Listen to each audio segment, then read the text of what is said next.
स्वागत। आज हम बात कर रहे हैं सरकारी नौकरियों में दिव्यांगजन यानी पीडब्ल्यूडीज के आरक्षण से जुड़े कुछ जरूरी नियमों पर। हाँ, बिल्कुल। हमारे पास कुछ सरकारी दस्तावेज हैं जिनसे हम ये समझने की कोशिश करेंगे कि ये नियम असल में कैसे काम करते हैं। सही। तो हमारा मकसद है इन नियमों को थोड़ा आसान भाषा में समझना, है ना? जी, ये जानना बहुत जरूरी है, खासकर समान अवसर सुनिश्चित करने के लिए। चलिए देखते हैं कि ये प्रावधान लागू कैसे होते हैं। तो सबसे पहले ये लेते हैं, मान लीजिए किसी भर्ती साल में किसी खास पद के लिए कोई उपयुक्त पीडब्ल्यूडी उम्मीदवार नहीं मिलता है, मतलब जिसमें वो बेंचमार्क दिव्यांगता हो, तो क्या होता है फिर? वो सीट खाली? नहीं, ऐसा नहीं कि वो तुरंत खाली रह जाए। नियम ये कहता है कि वो रिक्ति अगले भर्ती साल के लिए आगे बढ़ा दी जाएगी। इसे कैरी फॉरवर्ड कहते हैं। अच्छा, कैरी फॉरवर्ड, ठीक है। हाँ, और अगर मान लीजिए अगले साल भी उसी खास दिव्यांगता श्रेणी का कोई उपयुक्त उम्मीदवार नहीं मिलता है, हाँ, तब एक और विकल्प है। तब क्या होता है कि जो 4 निर्धारित दिव्यांगता श्रेणियां हैं, उनके बीच उस रिक्ति की अदला बदली मतलब इंटरचेंज की जा सकती है। ओह, इंटरचेंज, यानी किसी दूसरी श्रेणी के पीडब्ल्यूडी उम्मीदवार से वो पद भरा जा सकता है। बिल्कुल। लेकिन ये तभी होगा जब पूरी प्रक्रिया सही से हुई हो, विज्ञापन वगैरह सब ठीक से निकला हो। समझ गया। तो पहले कैरी फॉरवर्ड, फिर अगर जरूरत पड़े तो इंटरचेंज।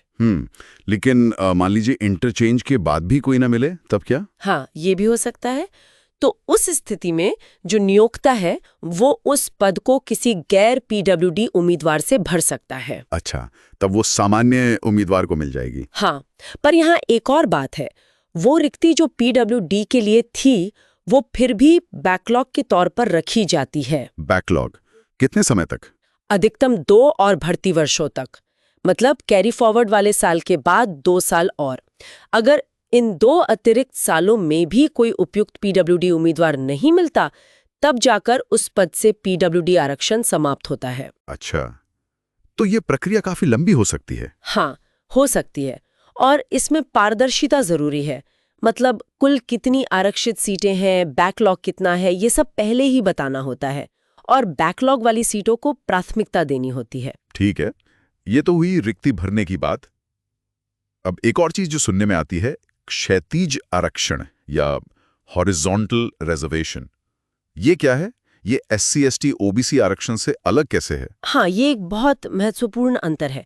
देखिए, SC ST OBC का जो आरक्षण है वो वर्टिकल होता है, मतलब सीधा। लेकिन पीडब्ल्यूडी आरक्षण हॉरिजॉन्टल है, क्षैतिज। इसका मतलब ये है कि ये आरक्षण वर्टिकल श्रेणियों SC ST OBC या अनारक्षित UR के अंदर लागू होता है। अंदर कैसे? कोई उदाहरण दे सकती हैं? हाँ, बिल्कुल। जैसे मान लीजिए कोई पीडब्ल्यूडी उम्मीदवार है जो SC श्रेणी से भी है, ठीक है, तो उसे SC के लिए जो आरक्षित रोस्टर पॉइंट है उसी पर समायोजित किया जाएगा।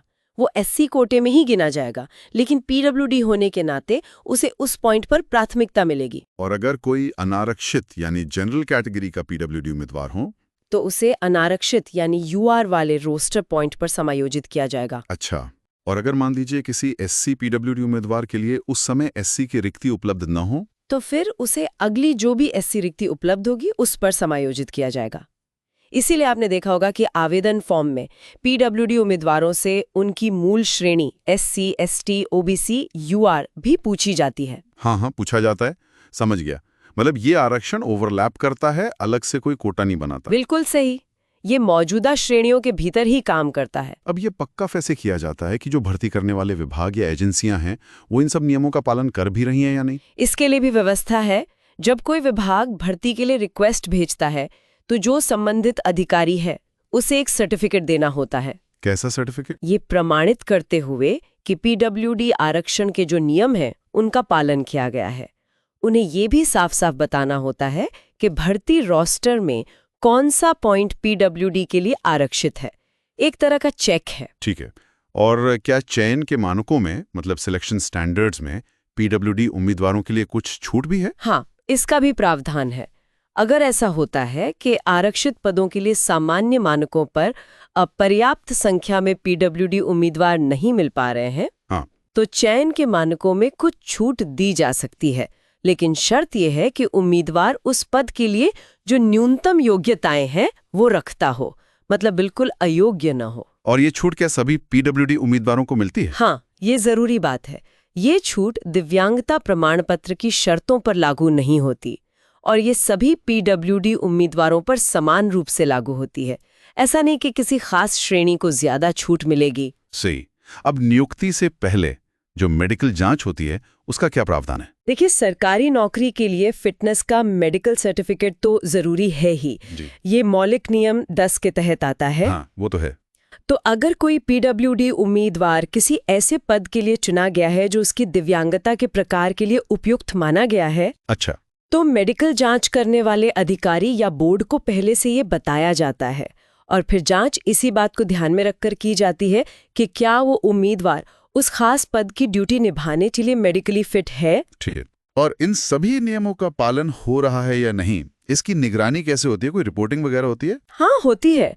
सभी मंत्रालयों और विभागों को हर साल 1 जनवरी की स्थिति के हिसाब से अपने यहाँ पीडब्ल्यूडी कर्मचारियों के प्रतिनिधित्व का डेटा एक ऑनलाइन पोर्टल है www.rrcps.nic.in उस पर अपलोड करना होता है। अच्छा, तो डेटा इकट्ठा होता है। जी, और इसके अलावा हर सरकारी संस्थान में एक वरिष्ठ अधिकारी को शिकायत निवारण अधिकारी के तौर पर नियुक्त करना अनिवार्य है। शिकायत निवारण अधिकारी किस लिए?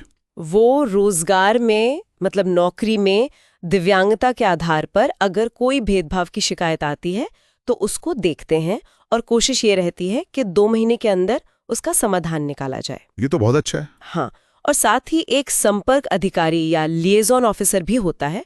उसका काम यही देखना है कि ये जो आरक्षण नीति है वो सही तरीके से लागू हो। तो कुल मिलाकर देखें तो ये पीडब्ल्यूडी आरक्षण नीति काफी विस्तृत है।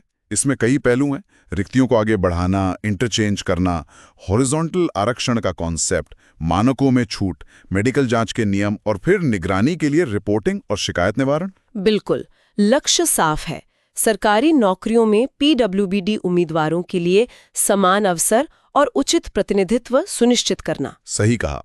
और इन सब प्रावधानों का असर तभी दिखेगा जब विभाग, भर्ती एजेंसियां और हाँ, खुद उम्मीदवार भी जागरूक हों और इन्हें ठीक से लागू किया जाए।